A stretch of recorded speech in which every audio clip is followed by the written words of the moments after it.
जिससे महामंत्र की दीक्षा ली जाए वो गुरु है। लेकिन अगर और विधि में हम थोड़ा सा परिवर्तन करते हैं तो हमारे जीवन में कई गुरु हैं। पहला गुरु हमारी माँ है, जिसने हमें उंगली पकड़ के चलना सिखाया, मम्मी और डैड कहना सिखाया। प्रेम से बोलेंगे। इसके बाद में जीवन में हमारे भविष्य को उज्जवल बनाने की जहां से हमें शिक्षा मिल जाए वही हमारा गुरु है। प्रेम से बोलेंगे। कल चर्चा चल रही थी ना पार्क में, उमेश जी ने कहा कि ये हमारे इस इलाके के क्षेत्र के काउंसलर हैं। क्या बता रहे थे? काउंसलर हैं। तो वो बड़े गौरव से कहा कि काउंसलर तो हूं पर उमेश जी का बोलो चेला हूं, ये मेरे गुरु जी हैं। प्रेम से बोले। बड़े गौरव से उन्होंने कहा कि ये मेरे गुरु हैं, मैं इनका कारण क्या है? भविष्य को उज्जवल बनाने के लिए, परमार्थ को परिपक्व बनाने के लिए जहां से हमें शिक्षा मिल जाए वही हमारे गुरु हैं। प्रेम से बोलेंगे। हमारे उलझे हुए मार्ग को प्रशस्त बनाने के लिए जहां से हमें शिक्षा मिल जाए वही हमारे गुरु हैं। और महाराज दत्तात्रेय जी ने अपने जीवन में 24 गुरु धारण किए। समझना सुनना चाहेंगे? पृथ्वी, वायु, आकाश, आपो, अग्निश्च, चंद्रमा, कपोतो, अजगर, सिंधु, पतंगो, मधुकृत गजा, मधुआ, हरिणो, मीना, पिंगला, कुरणोर्वक, कुमारी, सरकृत, सर्पा, उर्ण, नाभि, सुपेशकृत। ये 24 गुरु। अब आपने कहा ये तो संस्कृत में श्लोक सुन लिया, थोड़ा और भी हमें समझा के बताओ ना ताकि कुछ समझ में आए। पहला गुरु पृथ्वी को माना। पृथ्वी से क्या शिक्षा लेनी होती है? हमने सहनशीलता की। आजकल हमारे पास सब कुछ है, यदि अभाव है तो किस चीज का है? बोलो। कोई सुनना ही नहीं चाहता, चाहे वो ती हो चाहे वो नो हो। प्रेम से बोले। चाहे वो पुत्र हो, कोई सुनना ही नहीं चाहता। कहते बस रहने दो, हमने कितने डिग्री डिप्लोमा कर लिए और अभी ये हमारे बुजुर्ग सोचते हैं इनको कुछ आता ही नहीं है। वो शिक्षा अलग होती है और परिवार से जो शिक्षा मिलती है संस्कारों वाली, वो शिक्षा अलग होती है। इसलिए जब तक हमारे जीवन में हम सुनना स्वीकार नहीं करेंगे तब तक हमें कुछ हासिल होने वाला नहीं है। प्रेम से बोलेंगे। तो पहली शिक्षा किससे ली हमने? पृथ्वी से ली, सहनशीलता की। एक शिक्षा चंद्रमा से ली। लोगों में जानते हो क्या देवियों में ज्यादा होता है, मैं छोटी हो गई, ये बड़ी हो गई, ये आगे हो गई, मैं पीछे हो गई, इसका नाम भूल गया, मेरा नाम ही नहीं आया। समझना जरा, कोई छोटा नहीं कोई बड़ा नहीं है। चंद्रमा 15 दिन छोटा होता है और 15 दिन बड़ा होता है, पर चंद्रमा एक रस रहता है। उसकी जो कला है ना वो कम होती है और वही बढ़ती है। एक शिक्षा कपोत माने कबूतर से ली। जानते हो कबूतर से क्या शिक्षा ली? कबूतर से शिक्षा ली कि आपको कितना भी ज्यादा ज्ञान है, लेकिन ज्ञान कल्याण आपका कब करेगा? बोलिए। जब आप उसको जीवन में चरितार्थ करेंगे। आप अच्छे से अच्छे डॉक्टर के पास में जाएं, चेकअप कराएं, आप दवाई ले लें और दवाई को पर्स में रखे रहें, खाएं ना। बोलो, आपका रोग दूर हो सकता है? नहीं। इसलिए ज्ञान यदि आपके पास में है तो उसको अपने चरित्र में चरितार्थ करिए, जीवन में चरितार्थ करिए, आप मुक्त हो जाएंगे। और नहीं तो महाराज एक डॉक्टर नहीं 10 डॉक्टर बदल लो। क्योंकि आप वैसे बेले बैठे हैं, वैसे टाइम पास होता नहीं, आज यहाँ की अपॉइंटमेंट ले लो, कल बस लेते ही रहो। प्रेम से बोले। पास मिल चुका है। जय जय श्री राधे, जय जय। उससे ज्यादा बढ़िया कहाँ की अपॉइंटमेंट लेनी चाहिए? राम मंदिर की। हाँ, यहाँ की भी ले रखी है। प्रेम से बोलेंगे। बोलो भक्तवत्सल भगवान की जय। तो मैं बता रहा था कबूतर कबूतरी चुगा लेने के लिए गए, बच्चों को कह गए थे कि बहेलिया आएगा, जाल बिछाएगा, दाना डालेगा, उसमें नहीं डालना, नहीं तो फंस जाओगे। अच्छा, बच्चे गीत गा रहे हैं इसी को। उन्होंने तो जैसे जो प्ले ग्रुप होता है ना बच्चों का खेलने का, तो उनको वहां पढ़ाई भी कैसे सिखाई जाती है? खेल खेल के। हाँ, मछली जल की, उनको पता कुछ नहीं है, बस उनको तो ये कि मछली जल की, मछली जल की। हाँ, और कुछ नहीं पता है। तो ऐसे ही बच्चे कह रही हैं बहेलिया आएगा, जाल बिछाएगा, दाना डालेगा, उसमें नहीं जाना नहीं तो फंस जाओगे। अब बहेलिया ने देखा कि तो सारे ज्ञानी लोग हैं भाई, पर कभी कभी ज्ञानियों में भी मूर्खता आ जाती है। जानते हो क्या, जाल बिछाया, उसने दाना डाला और सारे बच्चे उड़ करके उसमें चुरा भी खा रहे और गीत भी गा रहे हैं। बहेलिया आएगा, जाल बिछाएगा, दाना डालेगा, उसमें नहीं जाना नहीं तो। और बहेलिया ने जाल बंद कर रखा, भीतर भी वही गीत गा रहे हैं। प्रेम से बोले। हाँ, इसका तात्पर्य क्या है? ब्रह्म ज्ञान बिनु नारि नर करहि न दूसरी बात। ओहो, अगर कोई सामने आके कष्ट दुख से रोने लगे ना, तो हमारी देवियां क्या करेंगी? तुरंत गले से लगाएंगी, आंसू ही पहुंचेंगी, तुझे तो आंदा भजन करो बात। ये काम तुम्हारी बहन जी करती है, सिखाने। चल तू चौकी करा ले। जय जय श्री राधे, जय जय श्री राधे, जय जय श्री राधे। नहीं, होना भी चाहिए, होता भी है। हाँ हाँ, होता भी है। मन की एक संतुष्टि हो गई ना, बस हम अनुभूति करें। भगवान कभी किसी से गुस्सा नहीं होता, पर हम सोचे कि वो गुस्सा है तो हमें तो ये लगेगा ना। और हमने चौकी कराई, बढ़िया भोग लगवाया, ठाकुर का सेवा की, मस्त हो गए। प्रेम से बोलेंगे। एक देवी ने मुझे कहा कि जब भी सोना पहनती हूँ तब मुझे चिड़चिड़ापन आ जाता है, और अच्छे घराने की सोना बहुत है घर में। मैंने जानते हो क्या कहा? मैंने कहा कहीं मंदिर में जाकर के देवी जी को क्या, जितनी भी देवियां हैं सबके लिए सोने की नथ बनवा के पहना दो, और फिर तुम खूब सोना पहनना, चिड़चिड़ापन नहीं आएगा। प्रेम से बोले। अच्छा, अब मैं देखता हूँ तो वो बढ़िया जेवर पहन के आती है, क्यों, क्या हुआ? अब ठीक है। एक दिन बोली मैं चंदन लगाती हूँ तो सिर में दर्द होता है, मैंने अपने से चंदन लिया और कहा ठाकुर जी को लगा के लो, अब ये लगाना, अब दर्द नहीं होगा। कोई इसमें जादू टोना नहीं है। प्रेम से बोले, केवल मन की संतुष्टि है। मैंने फिर कुछ दिन के बाद में पूछा क्यों, क्या हाल है? मैंने देखा चंदन लगाई थी, बढ़िया, अब ठीक है। प्रेम से बोले। जय जय श्री राधे, जय जय श्री राधे, जय जय। एक शिक्षा सागर से दी। सागर से क्या शिक्षा ली है समझना जरा। जीवन में थोड़ा गांभीर्यता होनी चाहिए। छोटी छोटी नदियां, थोड़ी सी बारिश आ जाए तो लगेगी कि सारी दुनिया को बहा ले जाएंगी, लेकिन सागर हमेशा एक रस रहता है। प्रेम से बोलेंगे। कपोतो अजगर सिंधु, एक शिक्षा अजगर से ली। अजगर से क्या शिक्षा ली? जो अजगर होता है ना, वो मस्त पड़ा रहता है, मस्त। उसका भोजन सामने आता है, श्वास खींचता है, डकार ले लेता है, ओम। इसका तात्पर्य कि आप कर्मनिष्ठ बनिए, धर्मनिष्ठ बनिए, तड़फड़ाइए मत कि पड़ोसी को खूब आमदनी हो रही है, इसका कामकाज भी ठीक है, ये खुश भी है, ये मस्त भी है। अगर उसके ऊपर में आप देखोगे उसको तो आपकी टेंशन और बढ़ेगी। इसलिए कर्मनिष्ठ बनके अपने कर्म में रत रहिए तो मस्त रहोगे। एक शिक्षा पतंगे से ली, ज्यादा रूप के पुजारी मत बनो। प्रेम से बोलेंगे। हाँ, क्यों? ये जो पतंगा होता है ना, पतंगा, लाइट जब जलती है बरसात में तो उसके नीचे न जाने कितने ढेर कीड़े आके पतंगे पड़े होते हैं मरे हुए। क्यों? वो पतंगा लाइट की सुंदरता को देख के आता है उसके पास में, पर उसमें इतनी हीट होती है, लाइट में इतनी गर्मी होती है कि वो जल करके, तो ज्यादा सुंदरता के पुजारी बनोगे तो भी मारा मुश्किल है।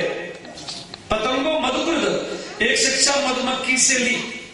हाँ, वैसे तो आपने समझ रखी है ये शिक्षा, पर थोड़ा और समझ लो। हमारे जो यजमान बने हैं उन्होंने तो पूरी तरह से समझ रखी है शिक्षा। मधुमक्खी होती है, वो फूल फूल पर जाती है, रस लेके आती है, शहद बनाती है, न खाती है और न ही किसी को खाने देती है। जानते फिर क्या होता है? बहेलिया आकर के मक्खी को मार के साइड करता है, शहद निकाल के ले जाता है। इस मक्खी ने न शहद खाया न किसी को।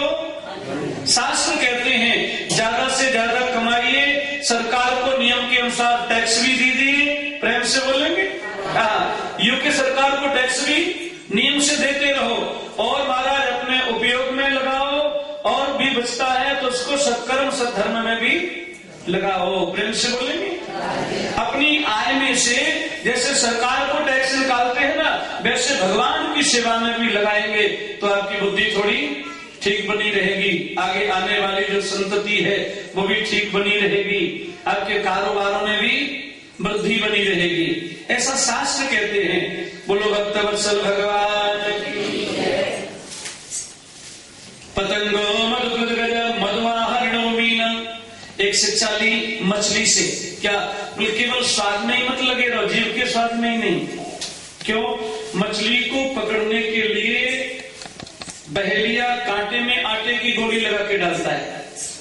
मछली आती है आटा खाने के लिए, कांटा उसके जबड़े में चुभ जाता है और बहेलिया उसको बाहर खींच लेता है। तो केवल जीव के स्वाद में ही लगे रहे, भगवान के नाम का स्वाद नहीं लिया, भगवान के दर्शन का स्वाद नहीं लिया, भगवान की सेवा का स्वाद भी नहीं लिया, तो भी जीवन में मुश्किल है। अच्छा, एक शिक्षा इन्होंने यांत्रिक से ली है, पिंगला नाम की वैश्या से। वैसे यहां लोगों ने ये शिक्षा पूरी तरह से समझ रखी है, जिन्होंने नहीं समझी है वो भी समझ लें। क्या शिक्षा है? आशा ही परमम दुखम नैराश्यम परमम सुखम। जगत के किसी भी वस्तु, किसी भी व्यक्ति से आशा मत रखो। प्रेम से बोलेंगे। या तो भगवान से आशा रखो या फिर यूके सरकार से आशा रखो, यहाँ की क्वीन से। प्रेम से बोलेंगे। जय जय श्री राधे, जय जय श्री राधे, जय जय। आशा ही परम दुखम।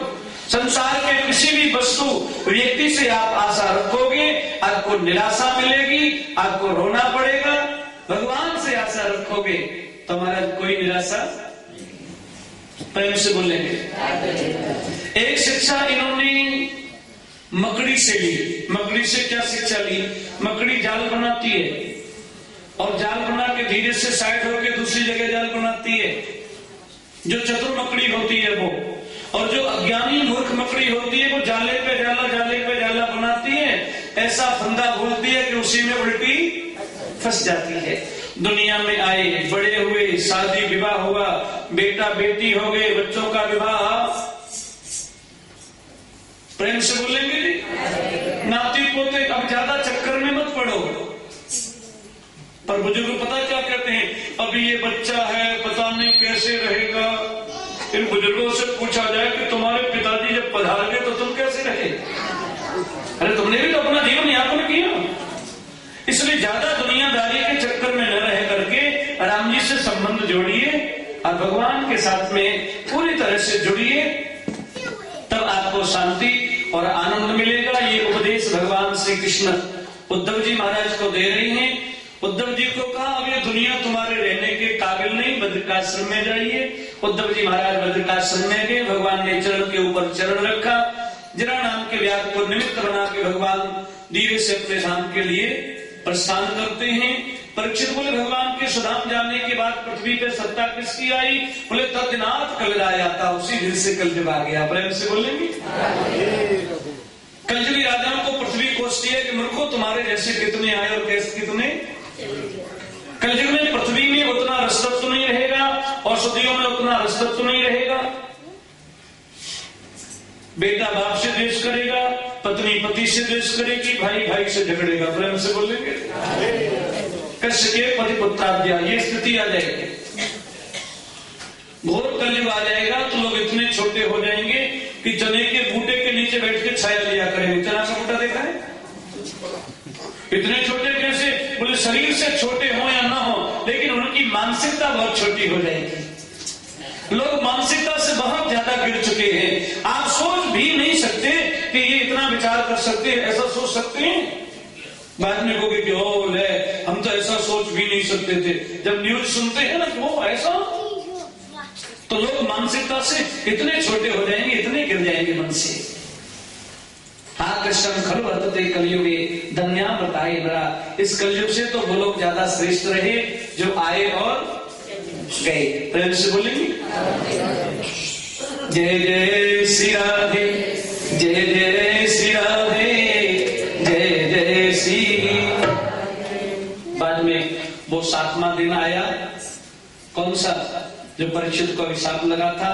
तक्षक तैयार हुआ, परीक्षित के पुत्र जो जन्मेजय हैं उन्होंने पूरी तैयारी कर रखी है, कहीं से वायु का भी प्रवेश नहीं है। जैसे ही तक्षक चला तो महाराज एक ब्राह्मण देवता आए और तक्षक को पूछा कहां जा रहे हो? बोले मैं परीक्षित का दर्शन करूंगा।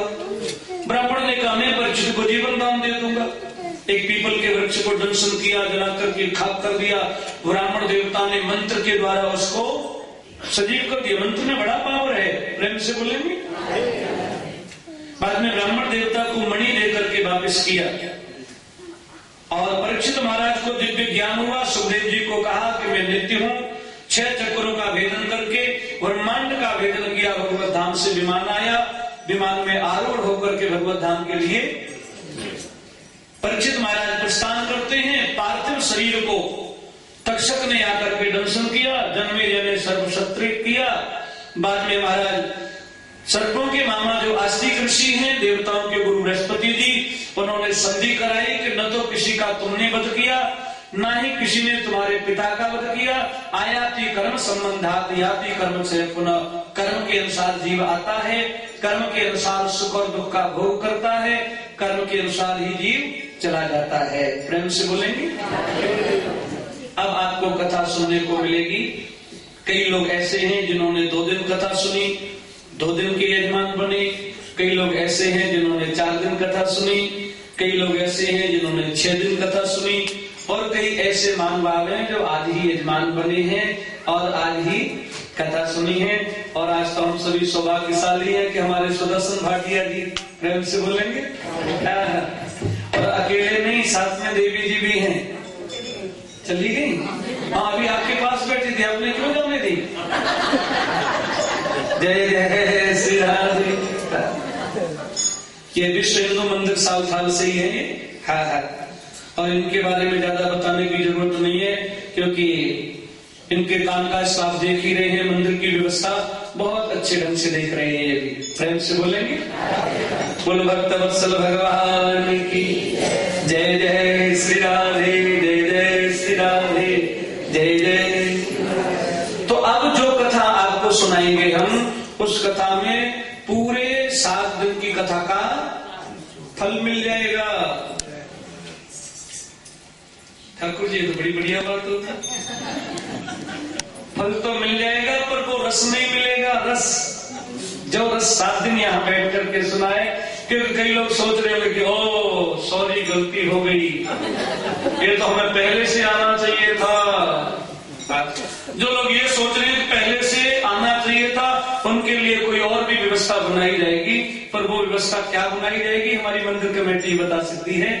और इसके लिए अब कुछ जो भी बोलने के लिए है आपको दे देता हूँ समय में। ये ठीक रहेगा, ये ज्यादा बेटर रहेगा। हाँ। तो अभी हमारे चेयरमैन साहब, हाँ, प्रेम से बोलेंगे। उमेश जी आपको कुछ सूचनाएं देंगे।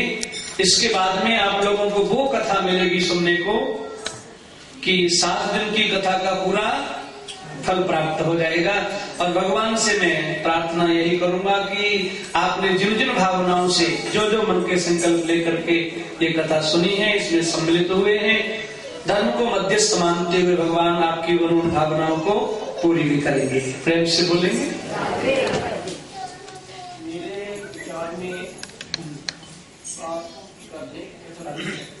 फिर इनको खड़े करेंगे, नाचेंगे, कूदेंगे, झूमेंगे, गाएंगे। और पर ये भी ठीक है, चलिए ऐसा ही करते हैं। हाँ जी। जय जय श्री राधे, जय जय श्री राधे, जय जय श्री राधे। हाँ, आपने भी ठीक सोचा, संगत का थोड़ा तार टूटेगा। अभी तो सब में हाँ गर्माहट है, थोड़ी भक्ति की साधना की। जय जय श्री राधे, जय जय श्री राधे, जय जय श्री राधे। तो लोग जो कथा श्रवण कर रहे हैं, पहले तो मैं बताऊंगा कि ये पुरुषोत्तम मास है, अधिक मास है। हमारी भारतीय वैदिक पद्धति के अनुसार वैसे तो 12 महीने होते हैं, पर हर तीसरे साल 13 महीने बन जाते हैं।